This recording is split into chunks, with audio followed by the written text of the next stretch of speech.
আসলে আমরা যেই একটা সিচুয়েশন আনফোল্ড করতে দেখলাম ওসমান হাদির দুঃখজনক মৃত্যুর পরে, এবং তাকে যেভাবে আক্রমণ করা হয়েছে, তাকে যেভাবে আততায়ীরা গুলি করে দেশ ত্যাগ করেছে, এই পুরো ঘটনাটাই একটা অত্যন্ত দুঃখজনক একটা ঘটনা। এবং এটা এরকম যে একটা এরকম ঘটনা যে ঘটবে বাংলাদেশে, এর আভাস অনেক কয়েক মাস ধরে পাওয়া যাচ্ছে। বিভিন্ন গোয়েন্দা সংস্থা এবং সিকিউরিটি অ্যাপারেটাস সাথে ইনভলভড প্রায় সকলের কাছে এরকম ইনফরমেশন ছিল যে বাংলাদেশে আহ, ভিন্ন কোনো রাষ্ট্রের মদদে এরকম আক্রমণ হতে পারে, এবং এটা হয়েছে। এটা হয়তো আমাদের কোনো রকম সিকিউরিটি ল্যাপসেস আছে, অথবা আমরা ওইভাবে প্রিপেয়ার ছিলাম না, কিন্তু এটা ঘটেছে এবং আমরা এই বিষয়টা অত্যন্ত দুঃখজনক। হাদির মতো একজন তুখোড় ছাত্র নেতার এভাবে মৃত্যু কখনোই মেনে নেওয়া যায় না। যারা জড়িত আছে তাদেরকে অবশ্যই আটক করতে হবে। যারা এই পরিকল্পনা করেছে তাদেরকে অবশ্যই খুঁজে বের করতে হবে। যারা এদের সাথে জড়িত ছিল, আমরা দেখতে পাচ্ছি বিভিন্ন পত্রিকা, বিভিন্ন গণমাধ্যমে রিপোর্ট হচ্ছে যে এখানে বিপুল পরিমাণে অর্থের লেনদেন হয়েছে। তো এদের সবাইকেই আসলে খুঁজে বের করাটা অত্যন্ত গুরুত্বপূর্ণ। হাদির মৃত্যু পরবর্তী যে জিনিসগুলো আমরা দেখলাম, এখানে আমরা খুব স্পষ্টভাবে দেখতে পাচ্ছি বিশেষ কিছু গোষ্ঠী, বিশেষ কিছু ব্যক্তি সম্পূর্ণ নিজ স্বার্থ হাসিলের উদ্দেশ্যে, যারা বহুদিন ধরে বলে আসছে প্রথম আলো, ডেইলি স্টার এই পত্রিকাগুলোর সাথে বিশেষ কোনো রাষ্ট্রের যোগাযোগ আছে, এই পত্রিকাগুলো বিশেষ কোনো গোষ্ঠীর পারপাস সার্ভ করছে, বহু মাস ধরে, বহু কয়েক বছর ধরে তারা এগুলো বলার চেষ্টা করছে। এবং এই ইনস্টিটিউশন গুলোর উপরে এদের এক ধরনের ক্ষোভ, পুঞ্জীভূত ক্ষোভ আমরা দেখতে পাচ্ছি, এবং এদেরকে আমরা আইডেন্টিফাইও করতে পেরেছি যে এই ব্যক্তি এবং এই গোষ্ঠীরা অ্যাকচুয়ালি কারা, তারা কি চাচ্ছেন। কারা কারা তারা এই ব্যক্তি এবং গোষ্ঠী? এটা যেহেতু এটা একটা রেকর্ডেড কনভারসেশন, আমার এখন অন রেকর্ডে গিয়ে তো আসলে আমার বলার কিছু নেই। আপনি যদি একটু গত 24 ঘন্টার একটু সোশ্যাল মিডিয়া স্ক্রাবিং করেন, আপনি খুঁজে পাবেন এরা কারা। এবং এরা আপনার বিভিন্ন পার্টির সাথে, বিভিন্ন গোষ্ঠীর সাথে এরা আপনার এমবেডেড হয়ে গিয়েছে। নিশ্চয়ই খুঁজে পাবো, নিশ্চয়ই খুঁজে পাবো, এবং আমি হয়তো ধারণাও করতে পারি, কিন্তু এটা বলতে সমস্যা আছে নাকি? আমাদের মধ্যে কোনো ভয় কাজ করে যে আসলে? না না না না, এখানে আমি তো ওদের নামটাম বলতে চাই না। ওই যে একটা লোক আছে ল্যাংটা সুলাইমান নাম, ওকে যদি আপনি একটু সার্চ করেন ল্যাংটা সুলাইমান কে, আপনি এটা খুঁজে পাবেন। ওকে, আমি এটা বলতে চাই নাই আপনাকে। So you will find who he is, এবং সে কি ধরনের কার্যকলাপ করে বেড়ায়। তার সহযোগী অনেকেই আছেন দেশে বিদেশে, এবং সরকারের ভেতরেও আমরা তো সবসময় শুনে এসেছি যে আমাদের সরকারের ভেতরেও একটা শ্যাডো সরকার বিদ্যমান। এই শ্যাডো সরকারের সাথে যারা আছেন, শ্যাডো সরকার যাদের পারপাস সার্ভ করছে, তারাই এগুলা সবকিছু ঘটিয়েছে। এই তারাটা এবং আমি আরেকটু স্পষ্ট হওয়ার কি আপনার কাছ থেকে সুযোগ আছে কিনা? দেশে তাদের সহযোগী কারা, সরকারের ভেতরে কারা? দেশে তাদের সহযোগী আপনি যদি একটু দেখেন খতিয়ে, আমাদের উপদেষ্টা পরিষদের মধ্যে বেশ কয়েকজন অনেকেই আছেন যারা ধরেন নির্বাচনের পক্ষে শক্ত অবস্থান নিতে ওদের ইন্টারনালি অনীহা প্রকাশ করেছেন।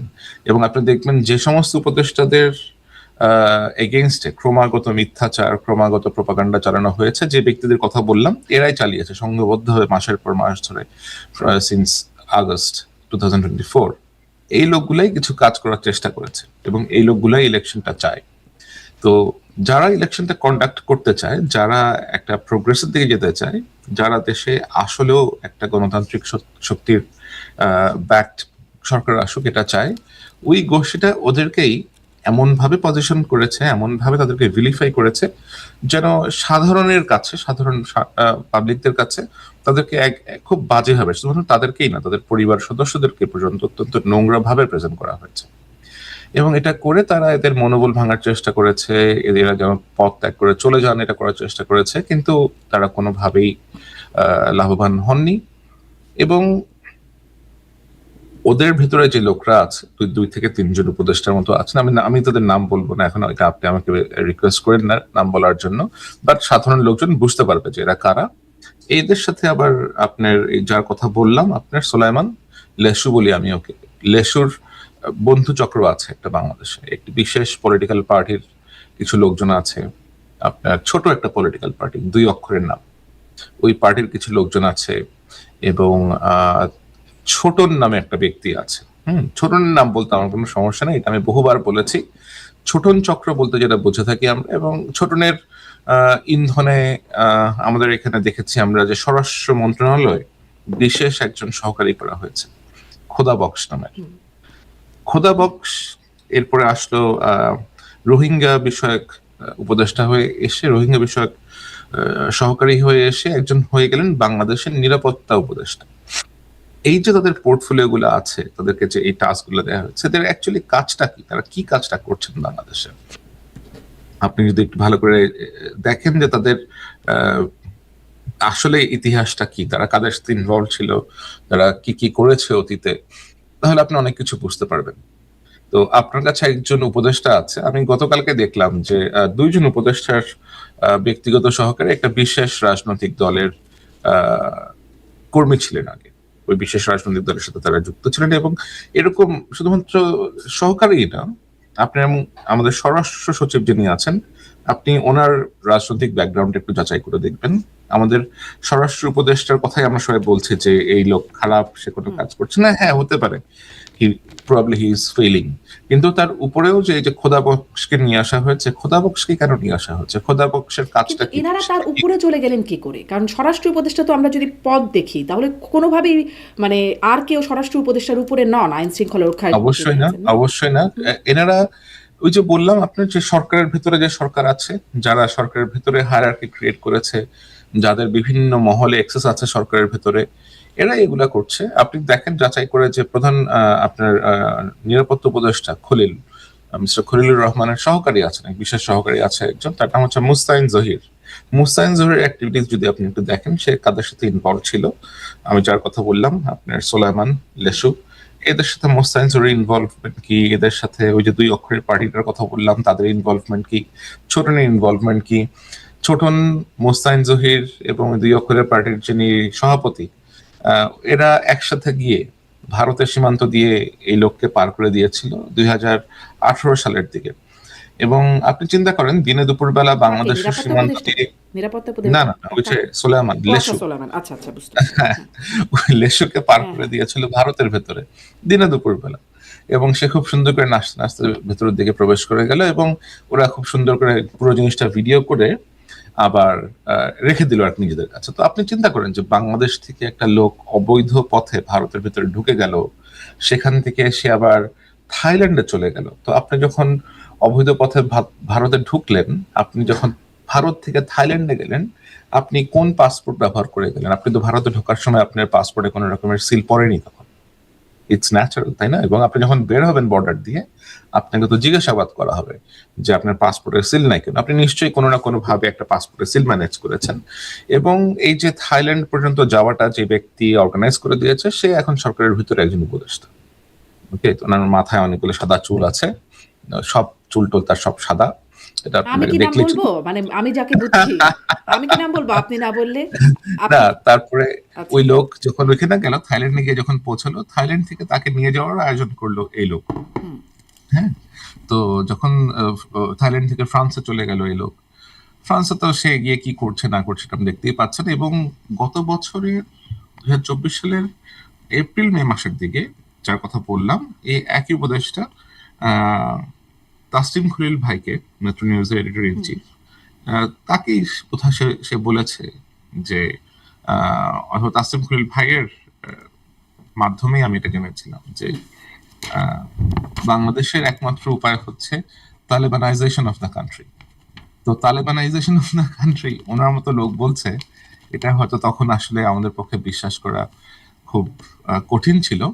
কিন্তু এখন আমরা দেখছি যে বাংলাদেশে আসলে যেভাবে বিভিন্ন রকমের প্লট আনফোল্ড হচ্ছে, বাংলাদেশে বিভিন্ন রাষ্ট্রের প্রভাব যেভাবে এসেছে, যে সমস্ত রাষ্ট্র বাংলাদেশের সাথে ডিপ্লোম্যাটিক রিলেশন খুবই খুবই খুবই কম, আমাদের তেমন বাণিজ্য নাই এদের সাথে করে, তেমন কোনো কাজকর্ম নাই, বাট তাদের প্রভাব বাংলাদেশে বেশ শক্তভাবে আমরা লক্ষ্য করছি। তো সবকিছু মিলিয়ে বাংলাদেশে ধরেন আমাদের পার্শ্ববর্তী রাষ্ট্র যেটা আছে ভারত, এরা তো অবশ্যই গত 16 বছর ধরে আওয়ামী লীগের সাথে তাদের যে সম্পর্ক, তারা যেভাবে আওয়ামী লীগের সাথে কোঅপারেট করেছে এবং তারা সম্পর্ক এস্টাবলিশই করেছিল আওয়ামী লীগের সাথে, তাদের কাছে বাংলাদেশ রাষ্ট্র এবং অন্যান্য রাজনৈতিক দলগুলোর যেন আর কোনো রকমের অস্তিত্ব ছিল না। তো এই যে তারা একটা বড় ভুল তারা করেছে, অথবা যেটাকে আমি ভুল বলবো কিনা এটা তারা ইচ্ছাকৃতভাবেই হয়তো এটা তারা এই কাজটা করেছে, এটা আমি একেবারে এটা একেবারে গ্রহণযোগ্য না। তো এই কাজটার মাধ্যমে তারা বাংলাদেশের সাধারণ জনগণের সাথে কিন্তু তাদের একটা বড় দূরত্ব তৈরি হচ্ছে, কারণ নিঃসন্দেহে। তারা তাহলে আপনার গত কথা থেকে একটু সামারি করি যে তাহলে সেই হ্যাঁ, গোষ্ঠীটির কথা আপনি যেটা ইঙ্গিত করছেন তারাই কি এখন দেশ চালাচ্ছেন? ডক্টর ইউনূস বা আমরা যে সরকার দেখছি সেটি আসলে কার্যকর না, এটা কি? কার্যকর হলেও বলে না, সরকারের ভিতরে একটা প্যারালাল গভর্নমেন্ট আছে। একটা হ্যাঁ, প্যারালাল গভর্নমেন্ট আছে যারা আসলে তালেবানাইজেশন প্রক্রিয়া চায়। ওরকমই হয়তো কিছু একটা চায়, ওরকমই হয়তো তার কিছু একটা চায়। খুবই ভয়ঙ্কর ব্যাপার। এখন একটু Sorry, আসলে হ্যাঁ। হাদি হত্যাকাণ্ড সম্পর্কেও একটু যাব, তবে তার আগে এই যে ঘটনাগুলো ঘটে গেল রাত ভর তো যেই তো আপনাকে আমি যেটা বলছিলাম যে হ্যাঁ ওই ভারতের সাথে যেই সম্পর্কটা বাংলাদেশের, যে একটা অত্যন্ত তিক্ত সম্পর্ক তৈরি হয়েছে বাংলাদেশের সাধারণ জনগণের এবং অন্যান্য রাজনৈতিক দলগুলো এটা অবশ্যই খুব পজিটিভলি নেয়নি। এই জিনিসটাকে কিছু কতিপয় ব্যক্তি গোষ্ঠী গত কয়েক বছর ধরে ক্যাপিটালাইজ করেছে এমন করে যে এটাকে ভারতীয় আধিপত্যবাদের বিরুদ্ধে আমাদেরকে রুখে দাঁড়াতে হবে। অবশ্যই ভারতীয় আধিপত্যবাদের বিরুদ্ধে আমাদেরকে রুখে দাঁড়াতে হবে, কিন্তু তার মানেটা কি? তার মানে কি আমরা কি ভারতের বিরুদ্ধে যুদ্ধ ঘোষণা করব? আমরা কি ভারতকে শত্রু রাষ্ট্র হিসেবে আমাদের দেখতে হবে?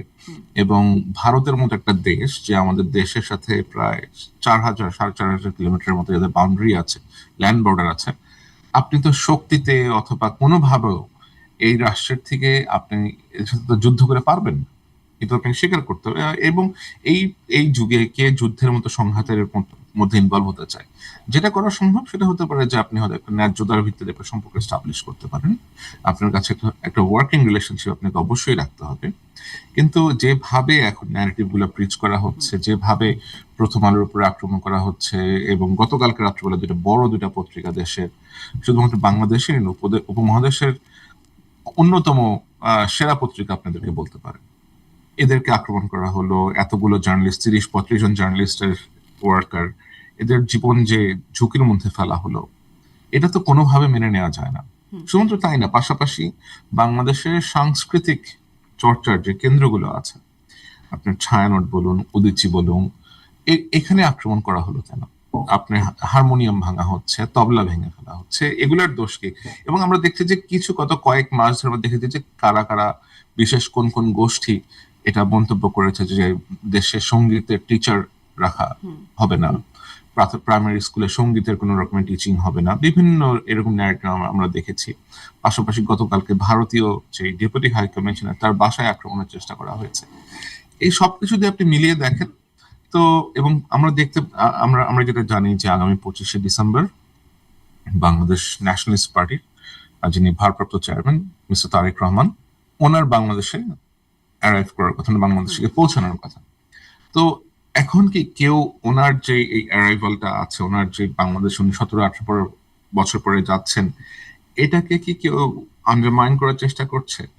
এটার সাথে কি কেউ একটা সাংঘর্ষিক অবস্থা অনেকগুলো যাওয়ার চেষ্টা প্রশ্ন করছে? জমে যাচ্ছে, এক একটা করি যে তিনি কি আসলে এই পরিস্থিতিতে আসতে পারবেন তো? কারণ তার নিরাপত্তা শঙ্কা এবং আরো কিছু বিষয় ছিল যেটি তিনি ফেসবুক স্ট্যাটাসে বলেছিলেন, সেই তার একক নিয়ন্ত্রণাধীন নয়, বা এটা খুব স্পর্শকাতর বিষয়। সেখান থেকে গ্রিন সিগন্যালটা, মানে সেই নিয়ন্ত্রণটা কি তিনি পেলেন আসবার জন্য? সেই গ্রিন সিগন্যালটা জি। পেলেন এবং দেশে যখন এই পরিস্থিতি দেখা যাচ্ছে, তখন কি আবার সেই শঙ্কাটা মানে উড়িয়ে দেওয়া যায়, যেই শঙ্কাটার কথা এতদিন ধরে শুনছিলাম?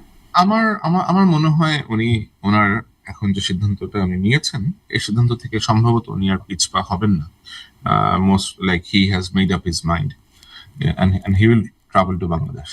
আচ্ছা, সেটি আপনি মনে করছেন। আসি একটু, আমি বলছিলাম যে হাতি হত্যাকাণ্ডের বিষয়ে একটু যাব। ও আচ্ছা, ভারতের বিষয়ে যেটি আপনি বলছেন যে তারা যে এই যে যুদ্ধ ঘোষণা করার মতো একটা অবস্থানে, আপনি বেশ আগে থেকেই এই একটা প্রক্রিয়ার কথা বলছেন। হ্যাঁ, আমরা তো শুনছিলাম যে মানে এখন যখন এই ভাঙচুর চলছে তখন সার্জিস আলম লিখছেন উই আর ইন ওয়ার। আমরা দেখছি হাসনাত আবদুল্লাহ তো বলছেন বিচ্ছিন্নতাবাদীদের আশ্রয় দিতে হবে, সেভেন সিস্টার্সকে আলাদা করে দিতে হবে। মাহমুদুর রহমান বলছেন যে আমরা ভারত যুদ্ধ ঘোষণা করেছে। এর আগে আমরা দেখেছি ব্রিগেডিয়ার আমান আজমি, গোলাম আজম পুত্র, তিনিও বলেছেন সেভেন সিস্টার্স আলাদা করা, তাদেরকে সহায়তা করা। রাওয়া ক্লাবের সভাপতি বলেছেন, এরকম আসলে অনেকেই বলছেন। আপনি বলছিলেন যে আমরা তো আসলে যুদ্ধে যাবার মতো আমাদের সেই সক্ষমতাও নাই, বা এই সময় আসলে কে চায় যুদ্ধ করতে? সক্ষমতা নাই, তাহলে বাস্তবতাও তাহলে এটার সম্মুখীন করে। তারা আসলে কি চাইছেন, মানে তারা এই যে যুদ্ধ পরিস্থিতি করে তারা পারবো না একটা গেলে, সমঝোতা। অবশ্য নায়েবে আমির একটু আরেকটা লাইন একটু বলে দিই, জামাত ইসলামের নায়েবে আমির বলেছিলেন যে 50 লাখ তরুণ প্রস্তুত আছে ভারতের সাথে যুদ্ধ লাগলে। জি। এরকম তাহলে তো আপনি মিলিয়ে তো ফেললেন যে এই ধরনের মন্তব্য যারা যারা করছেন অথবা করেছেন, তারা আসলে কতটা পলিটিক্যালি সাউন্ড। এবং যদি কেউ পলিটিক্যালি সাউন্ড হয়েও থাকেন এদের মধ্যে দুই একজন, তাহলে তারা কেন এরকম হঠকারী মন্তব্য করবেন? এরকম হঠকারী মন্তব্য আপনি তখনই করবেন যখন আপনার সামর্থ্য নাই, কিন্তু আপনি কিছু একটা করতে চাইছেন।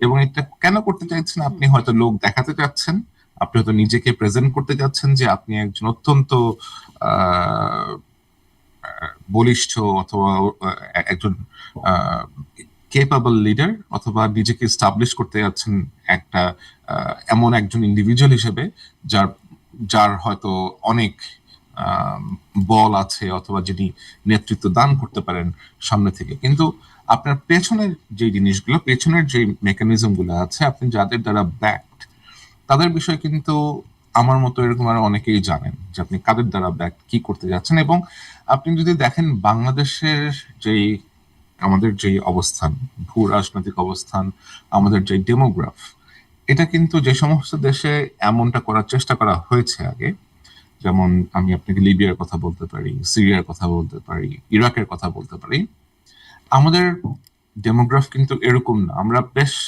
লিবারেল একটা কান্ট্রি। আমরা এখানে হিন্দু, মুসলমান, খ্রিস্টান, বৌদ্ধ, আমরা সবাই সবার সাথে একসাথে মিলেমিশে বসবাস করতে পছন্দ করি। আমরা কট্টরপন্থী দেশ না। আমরা সালাফিজম, আপনার এদেরকে আমরা ওয়াহাবিদের মতো আমরা না। আমাদের যে মুসলিম ইয়েটা আছে, আমরা আমাদের মুসলমান সমাজ এরকম না। আমরা একটা মোটামুটি মডারেট লাইফ লিভ করতে চাই, আমরা শান্তিপূর্ণভাবে থাকতে চাই। কিন্তু এখানে কারা এই সালাফিজের আইডিওলজি আনতেছে, কারা এটা আমাদের সোসাইটিতে ইন্ট্রোডিউস করতে যাচ্ছে, এটা কিন্তু মোটামুটি রকমের পরিষ্কার। হুম। তো এই ধরনের অ্যাপ্রোচ নিয়ে, এই যে ধরেন আপনার আহ বিভিন্ন রকমের অ্যাপ্রোচ তারা গ্রহণ করেছে, বিভিন্ন ধরনের ন্যারেটিভ। আপনি যাদের কথা বললেন, এই যে মাহমুদুর রহমান, উনি যেটা বলতে পারেন না সেটা ওই হাসনাদেরকে দিয়ে উনি বলেন, হাসনাত সার্জিসদেরকে দিয়ে বলেন আর কি। এটাই আমি জানি, এবং এটা এটা সবাই জানে। ওরা যে দলটা করে এনসিপির অনেক অনেক ছেলেরাই এটা খুব ভালো করে জানে যে মাহমুদুর রহমান এই জিনিসগুলো পুশ করে থাকেন। এবং ওনার উদ্দেশ্যটা কি, সেটাও হয়তো আমরা আগামী 48 to 72 আওয়ার্স এর মধ্যে দেখতে পারবো, কেন কি কারণে তারা এগুলা করছে। কেন এই তো 48 to 72 আওয়ার্স, কেন মানে এই সময়টাকে আপনি বিশেষায়িত 48 to 72 আওয়ার্স আমি বললাম কারণ বিভিন্ন ভাবে, বিভিন্ন মাধ্যমে যে ইনফরমেশন গুলো আমাদের কাছে আসছে। গতকালকে তো আমরা রাত্রেবেলা দেখলাম একটা চরম ভ্যান্ডালিজম করা হয়েছে। প্রথম আলোর অফিস পুড়িয়ে দেওয়া হয়েছে, আপনার ডেইলি স্টারের অফিস পুড়িয়ে দেওয়া হয়েছে, পাশাপাশি ছায়ানটে আক্রমণ হয়েছে, উদীচিতে আজকে আক্রমণ হয়েছে, এবং ভারতীয় হাই কমিশনের অ্যাটাক করার চেষ্টা করা হয়েছে। আপনি যদি আমার 2-3 দিন আগে একটা লেখা পড়ে থাকেন, ফেসবুকেও আমার লেখা আছে, এখানে টুইটারও বোঝা আছে, যে একটা চরম অস্থিতিশীল পরিস্থিতি সৃষ্টি করার তোড়জোড় চলছে।